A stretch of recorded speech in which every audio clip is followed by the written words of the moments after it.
Today I'd like to continue our resolution series that we began at the beginning of the year. At the first Sunday of each month, we've taken a look at one of our new resolutions, and today we resolve to be courageous. If you don't have one, I encourage you to pick up one of these programs at the back or front of the church here, and then you can kind of follow along with the sermon. You can also open up your Bible app, and all the Bible verses and outline is there as well. How appropriate, by the way, is it that we're talking about courage during All Saints weekend? This is an event that, frankly, many in the church have kind of forgotten about, and certainly those in the world have forgotten about. But you know, your Halloween comes from All Hallows Eve. That's how Halloween came up to be. There was a day at the beginning of November where we celebrated the saints who had shown great courage in their life.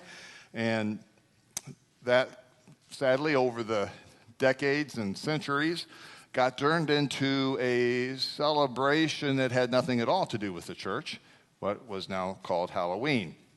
I'm thrilled, by the way, for many of you who had the chance this week to attend one of the October Blessed services, and for some of you, several different attendances, so thank you for that. But what a great way to kind of recover that All Hallows Week.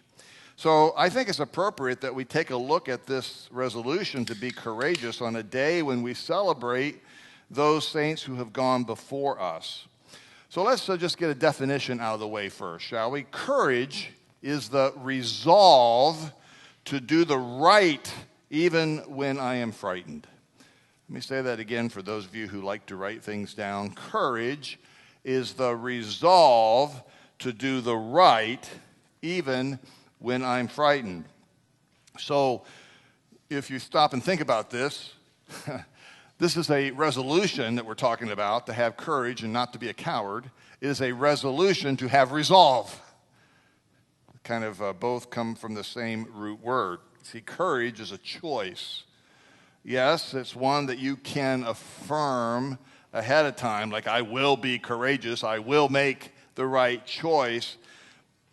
But it is when you're frightened, when you're scared about the result of your choice to do the right thing, that's when this idea of courage really counts, when it really matters. No matter how you resolve ahead of time, it's when you're in that moment and you make that decision. This is especially true when it would be easier or more acceptable to do the wrong thing. Do you see, to speak out for the right when just being quiet, nobody would blame you for that. That would be safer. Or to protect the weak when self-preservation is what you really want. You know, I'd love to protect you, but I'm kind of worried about me right now, right? And to actually step up for somebody else when it would be safer just to be quiet. This is the resolve. These kind of resolves do not come quickly or easily. So what I'd like to do this morning, kind of different, I'd like to take a look at 5 different stories that we get from Scripture about what God has in mind for us in terms of courage. Some of them, like our first one, will be kind of obvious. But I think you're going to see some stories here from the Bible that you don't necessarily think of when it comes to this topic of courage. And I think some of you will find this to be very helpful to your life right now. At least that's my prayer. So let's take a look at what the Bible has to tell us in terms of these Bible stories. And our first this morning is that courage is built over a lifetime. Courage is built over a lifetime. It doesn't happen quickly or suddenly. It's something that you build upon over a lifetime. We turn to the most obvious story of courage in the Bible, I think, 1 Samuel 17, verse 37. This is David getting ready to face Goliath, and he is having this conversation with King Saul. And he says to King Saul, "The Lord who rescued me from the paw of the lion and the paw of the bear will rescue me from the hand of this Philistine." For those of you who don't remember the story, there was a giant of a warrior by the name of Goliath who challenged the Israelites to come out and fight. One man, mano a mano. And everybody was scared, including King Saul, because nobody could whip Goliath. David has no idea about this. He just shows up with lunch for his brothers one day and sees this going on and doesn't understand why aren't they all lining up to take out Goliath. And when he finds out that nobody is, he says, I'll do it. And Saul says, no, we can't send a little kid out there to get squashed. And David says, no, you don't understand. See, all my life, God has been there for me. Over a lifetime, I have built up. Now, he doesn't call it courage, but that's what it is. When he faced the paw of the lion, when he faced the paw of the bear, when he faced those difficulties, he knew that God was with him and that he had nothing to be afraid about. See, the truth is that courage is built up over time. We often think that the big Goliath moments when the needed courage is most obvious, we often think that that's when it really matters. But the truth of the matter is that God desires us to be courageous for him and for our faith. And so often throughout our lifetime, he will give us smaller challenges that we can be courageous in. And through those smaller challenges, we build up our courage. So here is a truth worth remembering. You will never be courageous in the big moments, in the big challenges to your faith in your life, if you are not courageous in the small moments first. You can't say, well, I'm going to chicken out of this little thing because it don't really matter anyway, no matter what. But, I will stand firm for God when it really counts. No, you won't. You build up courage over time. This is why a resolution to be courageous is so important.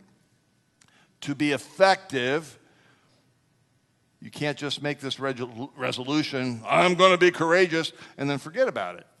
If you make this resolution today to be courageous, then you've got to put together some degree of accountability for yourself. At the end of each day or the beginning of each morning, you stop and you look at the day before and say, was I courageous in every moment? Did I speak up when I had the opportunity to speak up for God? Did I keep quiet when maybe it was to my advantage not to say something? You see what I'm saying? And for the next 28 days or so, every day, ask yourself about your courage that day. And then afterward, I would suggest that you spend some quiet time with God, whether you were courageous or not. And say, what happened in that moment that I didn't rely upon you? What happened in that moment of being scared that I forgot that you were there with me? And then ask him to speak into your life as you think about each event of the day. So the first thing that we learn, and we learn this from the most obvious story of courage in the Bible, the story of David and Goliath, is that courage is built over a lifetime. But the second thing that we learn is that courage includes being scared. Courage includes being scared. You really can't be courageous if you're not scared at the same time. If you're not scared about it, it's not courage. We turn to the calling of Moses when God is at the burning bush and he's asking Moses to go speak out to Pharaoh to release the Israelites. Exodus chapter 3, verse 11. Moses, not particularly courageous, or at least not particularly brave. It seems like he's kind of scared out of his robes. Who am I that I should go to Pharaoh and bring the Israelites out of Egypt?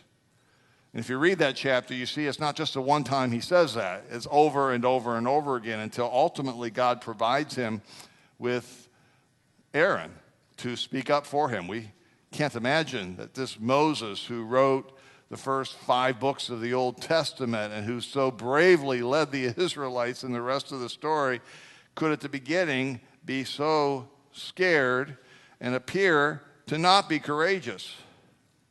If you've ever been in a situation where someone says, wow, that was really courageous on your part, and you say, no, I was so scared. Well, that's okay, you see.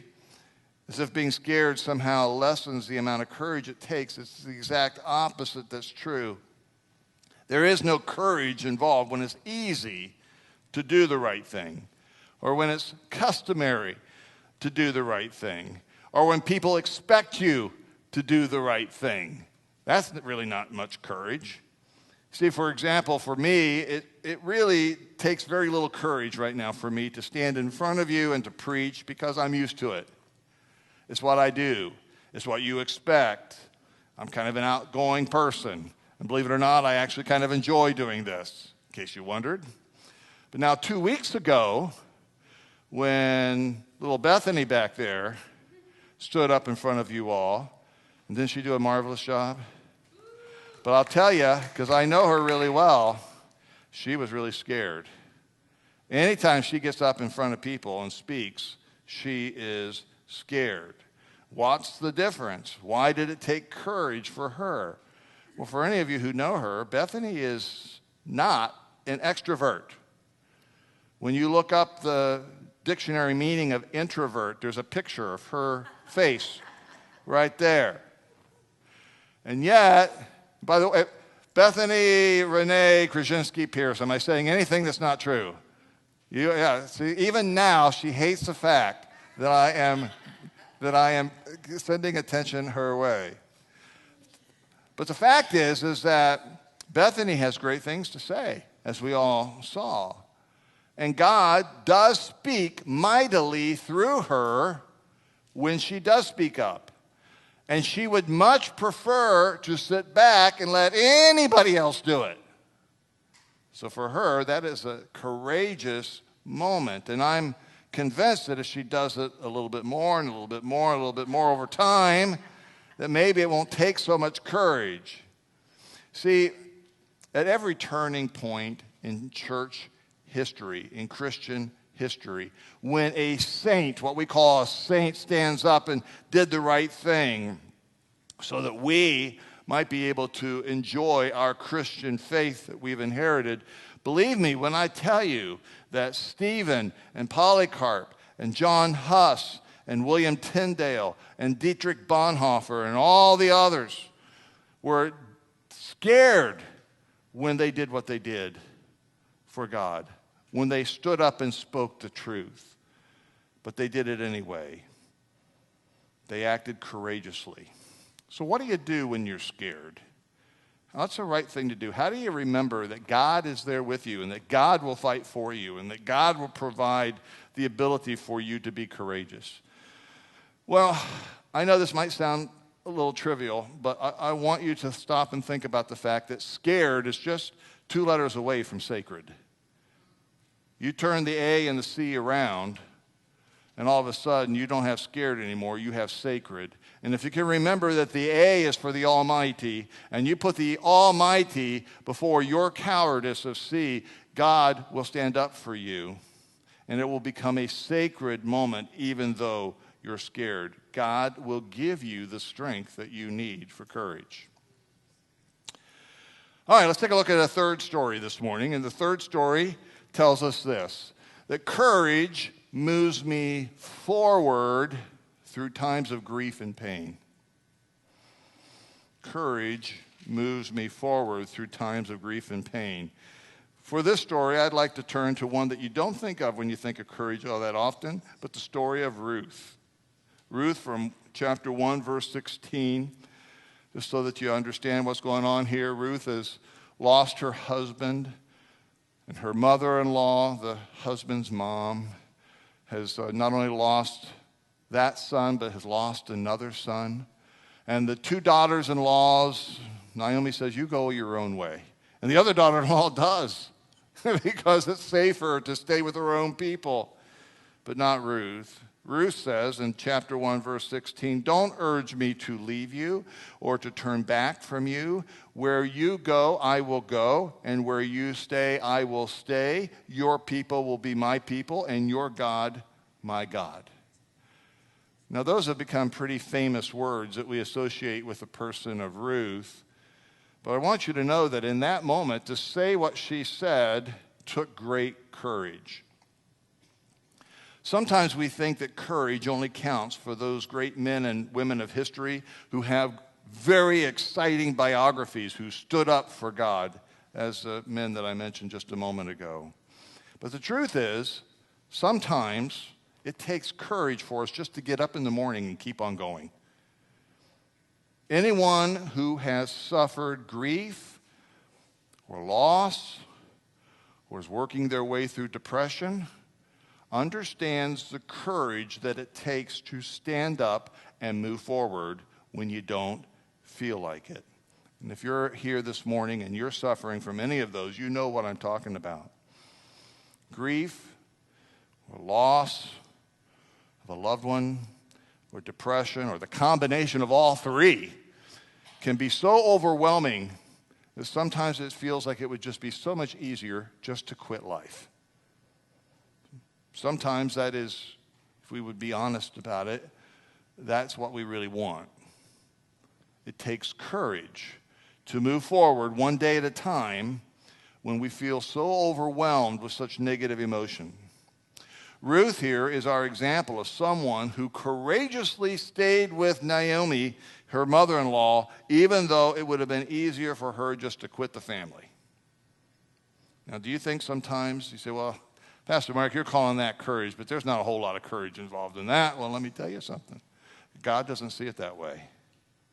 If you ever think that God doesn't honor such courage, if you ever think that that seems small or underwhelming, or if you even think that you'd be ashamed to even talk about that, the truth of the matter is God's right there with you. I want you to remember that in the long list of ancestors that was given in the Gospels, all that genealogy that was given for Jesus, there were only 3 women who were mentioned, and Ruth was one of them. See, God honors such courage. Never underestimate what God can do with your courage, no matter how small you may think it is. And I would just sit here today as your pastor and remind you that if you are struggling with such great grief of loss or depression, maybe the courageous thing for you to do would be to speak up and to tell people how you feel. And count on God to bring in the right people to be of support to you. I want you to know that this church is filled with so many loving people, more so than I would ever have imagined, that many of them have been where you are suffering or have suffered with what you're suffering with. And maybe they know just a little bit more about the journey that you have in front of you than what you can imagine. Don't shy back. Speak out and ask for help, whether it be from the church or others. So courage moves me forward through times of grief and pain. Here's a 4th thing that we learn from a 4th story in the Bible, and that is that courage accepts failure and forgiveness. Now, you might be surprised at this story of courage. It comes from one of the Gospels in Mark chapter 14. We see Peter, who says in verse 29, even Jesus, even if everyone else deserts you, I never will. And then later on that night, and also later on in Mark 14 and verse 72, suddenly Jesus' words flashed through Peter's mind, and he broke down and wept. Here's another surprising place where courage is so important. Peter promised courage, but instead was a coward when it came time to stand up for Jesus on the night of his betrayal. By the way, let's never cast stones Peter's way, because, frankly, nobody stood up for Jesus that night. And if you say that you would have, then you're just fooling yourself. But Peter felt that he was the one guy who would. And Peter's shame over his own failure to live up to his own expectations were overwhelming. Indeed, we see when he comes to this realization of what Jesus had actually said and his own failure, it says that he broke down and wept. And honestly, for most of us, we focus on the weeping part, right? Because that shows us the great emotional angst that he was going through. But I like to focus right now on the broke down part. He broke down. I want you to know something. Here's the truth. We all fail. We all fail. Now, some failures, frankly, are more difficult to accept than others. Let me tell you what I mean by that. While it's true that we all fail, sometimes a particular failure will bring us to our knees when we, for the first time, realize that we are not the person whom we thought we were. Peter was not bragging when he said, no matter if everybody else fails you, I will stand up for you. That's exactly what he believed he would do. That's who he thought he was. And what breaks down is when he realizes that he's not that person. Sometimes we fail in such a way that we realize we are not the man or the woman that we thought we were. When we've discovered that we're not the man or the woman that we want to be. And when we come to that realization, then more than any other time is a time when we break down. And frankly, without God and without our willingness to accept our failure and our forgiveness, we would remain broken. And what's difficult about the broken part is that when we think that we are broken, when we accept the fact that we are broken, oftentimes we equate our brokenness with our usability, with our effectiveness, with our value. We think, well, if I'm broken, I'm not of much value. If I'm broken, I'm not much usable. This is both an irony and a paradox in the Christian faith because, frankly, none of you are usable to God. None of you are usable to God until you come to the point where you understand your brokenness. The man or the woman who says, like Peter, I will do this, frankly, is not much use to God. But when we come to the recognition that I am broken, and I am serving with a bunch of other broken pieces at that church that I go to, and we're all broken, and were it not for God's strength in my life, we wouldn't be very usable. But when we come to the point where we say, yeah, I am broken, and I'm only effective, I'm only usable, I'm only valuable because of the strength that God gives to me, then all of a sudden we have great use. We have great value. I'm here to remind you this morning that God uses broken pieces. God uses us when we think that we are so broken that we are unusable, because it's then that we will rely upon God's strength. It's then when we will allow God's power to work through us. And to get to that point, we have to accept our brokenness. We have to accept our failure. And along with all of that, we have to accept God's forgiveness. Yeah, I'm broken, but I'm also forgiven. Yeah, I'm broken, but praise God for to His glory that He uses me. And then one last lesson about courage that we pick up from the Bible. Our fifth story today tells us this, that courage provides opportunity for loyalty and love. Courage provides us the opportunity for loyalty and love. And for this story, I want to take you to the Gospel of John, chapter 19, verses 26 and 27. When Jesus saw his mother there and the disciple whom he loved, that would be John, by the way, standing nearby, he said to his mother, "Dear woman, here is your son." And to the disciple, "Here is your mother." And from that time on, this disciple took her into his home. So this final example of courage is from a story that you don't normally associate with courage. But we have Jesus literally on the cross, and everybody else has abandoned him, except, of course, for his mother. And she wants to go there and be there through his dying moments. And one disciple who wouldn't go there on his own, by the way, had to have the mother there with him, decides that he will go and stand in front of Jesus. But there was some courage involved in that. And Jesus saw his courage. And that provided the opportunity for loyalty and love. Do you see it there?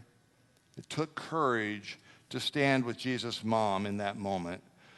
Not just courage because of the Romans, although that is one aspect of it, certainly, but anyone who has been through tough, grieving moments understands the courage that it takes to stand in the middle of that emotional gap of Mary's pain and suffering. Anyone who's ever stood by a man or a woman who is losing the life of a loved one, it's hard to be there. It's difficult. It takes courage. How much Jesus must have loved Mary for being there, but how much Jesus must have also loved and then trusted John for his courage.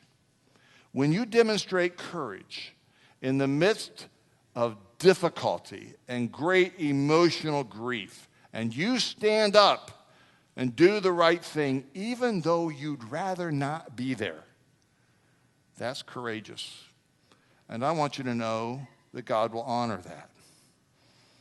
When Jesus knows your true loyalty, when he knows your true love, he will give you amazing courage, amazing abilities that you never knew you had if you trust him and allow him to trust you. How about you this morning? Can Jesus trust you? Can Jesus count on you to stand for the right? Will you resolve to be courageous for Jesus?